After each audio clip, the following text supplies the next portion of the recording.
Ada transaksi yang langsung dilakukan oleh yang bersangkutan dan ada juga transaksi yang tidak langsung dilakukan oleh yang bersangkutan. Yang bersangkutan pernah ditangkap menjadi salah satu dari 19 orang yang ditangkap oleh kepolisian di Turki karena terkait dengan Al-Qaeda.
Perkembangan dugaan penyimpangan dana aksi cepat tanggap atau ACT masih dirunning pihak terkait.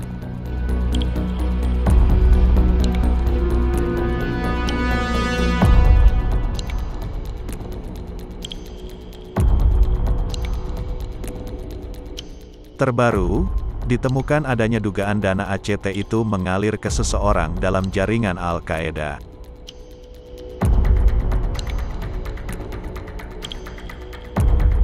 Dan beberapa nama yang PPATK kaji berdasarkan hasil koordinasi dan hasil kajian dari database yang PPATK miliki, itu ada yang terkait dengan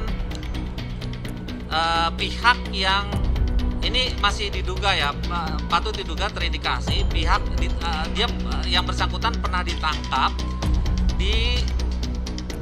menjadi salah satu dari 19 orang yang ditangkap oleh kepolisian di Turki karena terkait dengan Al-Qaeda. Penerimanya ya. Tapi ini masih dalam kajian lebih lanjut apakah ini memang ditujukan untuk aktivitas lain atau ini secara kebetulan. Selain melakukan penelusuran aliran dana, PPATK juga telah memblokir rekening lembaga ACT itu.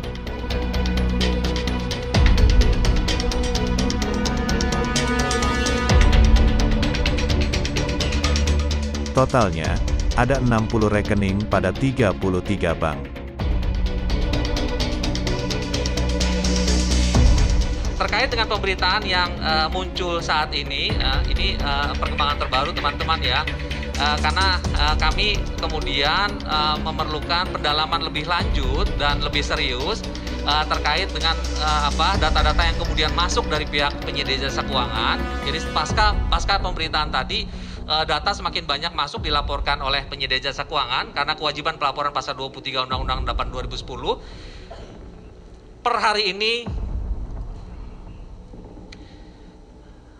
PPATK menghentikan sementara transaksi atas 60 CIF, atas 60 rekening, atas nama entitas yayasan tadi di 33 penyedia jasa keuangan. Jadi ada di 33 penyedia jasa keuangan sudah kami hentikan.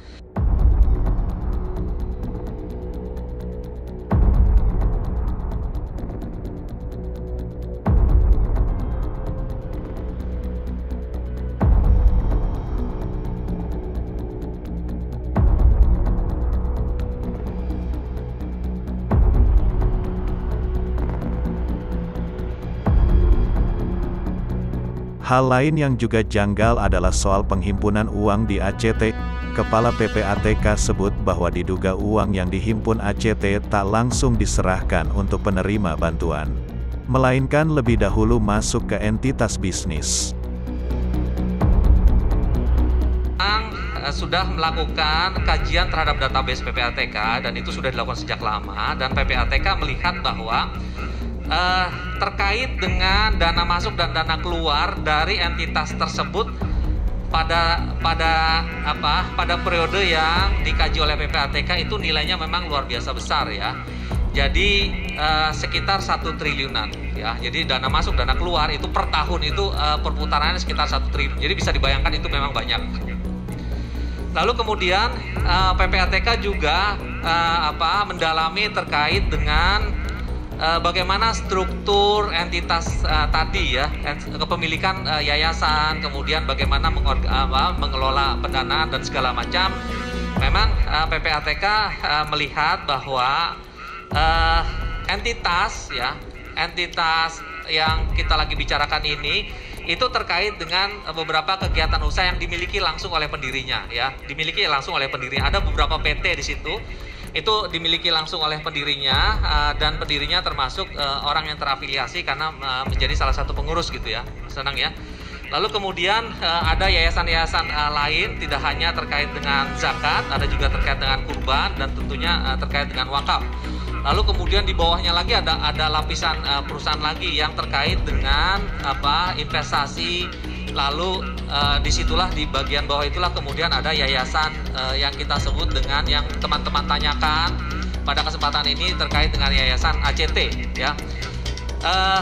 Ada transaksi memang yang kita lihat itu dilakukan secara masif, tapi terkait dengan entitas yang dimiliki oleh si pengurus tadi ya. Jadi kita menduga ini merupakan transaksi yang dikelola dari bisnis to bisnis. Jadi tidak murni penerima menghimpun dana kemudian disalurkan, tapi kemudian dikelola dulu di dalam bisnis tertentu. Dan di situ tentunya ada revenue, ada keuntungan. Nah ini PPATK terus melakukan penelitian.